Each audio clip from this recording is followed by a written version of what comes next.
coming up in this episode. Frank Bellamy looked at him distastefully, as if he were an idiot. But your concerns might just be a storm in a teacup, right? Ariana, born in 1966 in Isfahan, Iran. Einstein started thinking about the new atomic bomb a month after meeting Ben-Gurion, but we know almost nothing about our great genius's plans. The question is to find out where Iran got the technology that has allowed it to progress so far. We know that North Korea sold Nodong missiles to Iran. No, it doesn't work like that. I'm not James Bond. My dear professor, let's be clear between us. If you refuse my proposition, your life is going to become rather complicated. You might even lose it.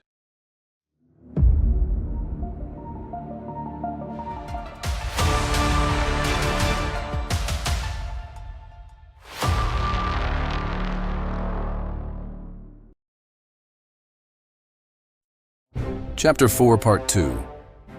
Iran's nuclear project dates back to the time of the Shah, when Tehran wanted to install a nuclear reactor in Bushehr with the help of German scientists.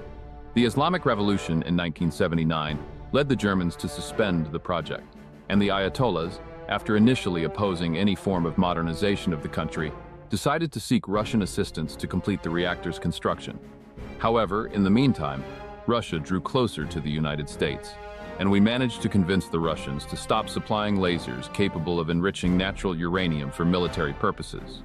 We also persuaded China to suspend its cooperation in this field, so the situation seemed under control. But by the end of 2002, this illusion vanished. We realized that the situation was actually out of control. We discovered two very troubling things. The first was that the Iranians had secretly built facilities here in Natanz to enrich uranium using high-speed centrifuges. If developed, these facilities could produce enriched uranium in quantities sufficient to make an atomic bomb, like the one in Hiroshima. The second discovery was the construction of facilities here in Iraq to produce heavy water loaded with deuterium, intended for reactors designed to create plutonium, the material of the Nagasaki bomb. Heavy water is not necessary for the nuclear installations the Russians are building for the Iranians in Bushehr.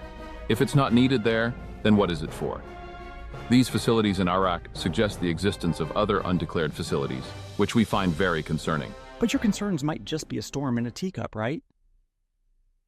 In this case, a teacup of heavy water, of course. After all, these facilities could be intended for the peaceful use of nuclear energy. Frank Bellamy looked at him distastefully, as if he were an idiot. His blue eyes flashed like glinting knives. Peaceful use? The peaceful use of atomic energy, dear professor, boils down to the construction of power plants to produce electricity. However, Iran possesses the second largest natural gas reserves and the third largest oil reserves in the world. Why would the Iranians need to produce nuclear electricity when they can do it much more economically and quickly using their vast fossil fuel reserves? And besides, why would the Iranians build nuclear power plants in secret? What need do they have to produce heavy water, a substance that is only used to create plutonium? My dear professor, let's not be naive. Iran's peaceful nuclear program is just a facade, a cover that hides the construction of facilities intended to serve the real objective of all this activity, the Iranian nuclear weapons program. Do you understand? Yes, I understand. The question is to find out where Iran got the technology that has allowed it to progress so far. There are two hypotheses. The first is North Korea, which obtained information from Pakistan on how to enrich uranium using centrifuges. We know that North Korea sold Nodong missiles to Iran, and it is possible that in the same package, they delivered Pakistani-origin nuclear technology. The second hypothesis is that Pakistan made the sale directly. Although it is supposed to be a pro-American country, many Pakistani politicians and military officers share with the Iranians a fundamentalist Islamic vision of the world, and it is not hard to imagine that they might try to give them a helping hand in secret. Thomas discreetly checked his watch. It was 6:10 p.m. He had been there for over 2 hours and was starting to get tired.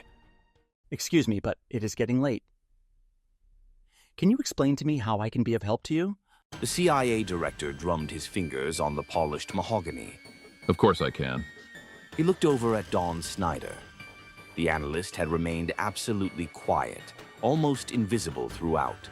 Don, have you told our friend here about Aziz al-Muttaqi? Yes, Mr. Bellamy. Did you explain to him that Aziz operates for Al-Muqawama al-Islamiyya, the armed branch of Hezbollah? Yes, Mr. Bellamy. And did you tell him who the main sponsor of Hezbollah is? No, Mr. Bellamy. So you don't know who finances Hezbollah? Me? No. Tell him, Don. It's Iran, Mr. Bellamy. Iran, you say? And what does that mean? Don, did you tell him about Professor Caesar? Yes, Mr. Bellamy. Did you tell him where Professor Caesar studied when he was young? No, Mr. Bellamy. Then tell him. He did an internship at the Institute for Advanced Study, Mr. Bellamy. Do you understand now? No. Don, where was the institute where Professor Caesar did his internship? Princeton, Mr. Bellamy. And who was the greatest scientist working there? Albert Einstein, Mr. Bellamy. Do you understand now? I see. But what does it all mean? It means there's a damn lot of good questions to ask here. First question, what are Aziz Al-Mutaqi's hairs doing in the office of the greatest physicist in Portugal? Second question, where did Professor Caesar, who did an internship at Princeton in the same institute where Einstein worked, go?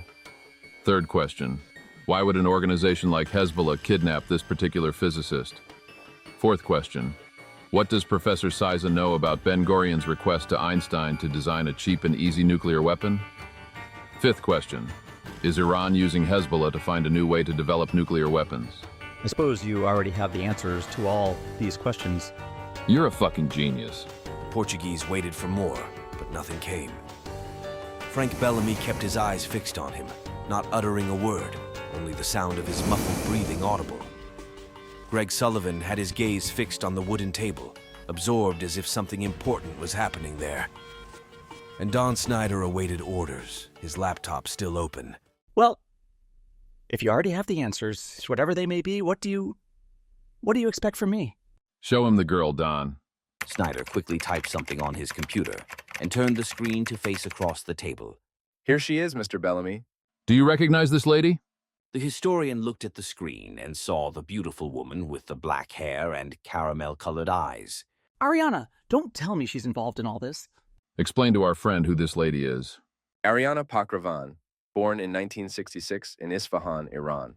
Daughter of Sanjar Pakravan, one of the Iranian scientists initially involved in the Bushehr project.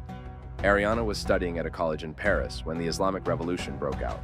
After obtaining a PhD in nuclear physics at the Sorbonne, she married a French chemist, Jean-Marc Ducasse, from whom she divorced in 1992. She has no children.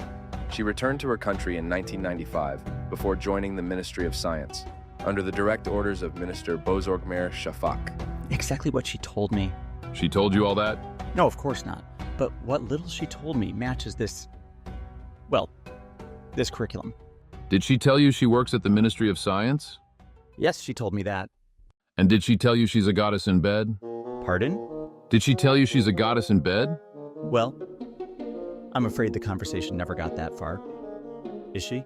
Bellamy's face remained passive for a few seconds, but a slight twitch at the corner of his mouth revealed what could have been another start of a smile. Her ex-husband said she is. I guess she didn't tell me everything then. What did she want from you? Oh, nothing special. She hired me to help her decipher an old document. An old document? What old document? An unpublished manuscript by, Einstein? A second after uttering the name of the famous scientist, Tomas's eyes widened. What a coincidence, he thought. A document by Einstein. But then he immediately thought, is it really a coincidence? What connection could it have with the rest? And you agreed? Yes, they pay well. How much? 100,000 euros per month. That's peanuts. It's more than what I earn in a year working at the university. We'll give you that amount and you'll work for us. To do what? To go to Tehran and examine this document. Anything else? And also a few other things we'll explain to you later. No, it doesn't work like that. I'm not James Bond. I'm a historian specializing in cryptology and ancient languages. I'm not going on missions for the CIA. Yes, you will. No, I won't. Frank Bellamy leaned over the table, his cruel eyes piercing Thomas like daggers, his lips twisted in frozen fury, his hoarse voice laden with threatening tones and sinister insinuations. My dear professor, let's be clear between us. If you refuse my proposition, your life is going to become rather complicated, to say the least. In fact, you might even lose it if you catch my drift. However, if you accept, 4 things will happen to you. The first is that you'll earn your measly 200,000 euros, 100,000 paid by us and the other 100,000 by the Iranians. The second is that you might help locate that poor Professor Caesar, whose dear daughter is distraught because she doesn't know where her beloved daddy is gone. The third is that you might help save the world from the nightmare of nuclear weapons held by terrorists. And the fourth, probably the most important to you, is that your life will have a future. Is that clear?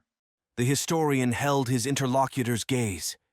He was furious to be threatened like this, and even more furious because he had no way out. This man wielded immense power and had the will to exercise it as he pleased. Is that clear? Yes. You're a fucking genius. Fuck you. The American laughed for the first time.